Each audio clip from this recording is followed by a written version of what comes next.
At dapat din, sa bisa ng Republic Act 8371, o ang Sir, maganda Indigenous po yung tanong nyo. Gusto ko lang itanong kasi doon sa sumagot. Ano People's ang nagtali Republic ng Act kamay ninyo? Yun nga na rin. dapat So, ay follow up na panatilihin tanong. kayo Hindi po, sa follow inyong up na tanong ancestral ko. Hindi na ako domain. nabigyan ng ano, pagkakataon. Kung mawawala Na at lilipat nakuha ko rin sila yun eh. sa Sasabihin ko kanilang sana na mga lugar, ako na nakatali ang inyong malulusaw kamay. naman ang Pero Republic ano ang Act inyong kapangyarihan? 7104.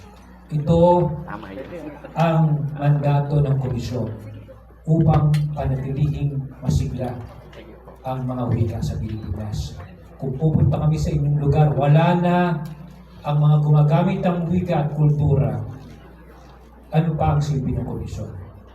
Kaya napakahalagang dapat sila ay ipagtanggol sa kanilang ancestral lands sa tutulungan ng NCIP.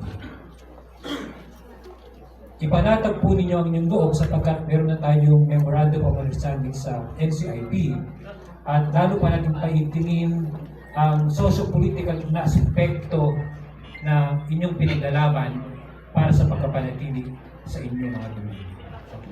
Maraming salamat.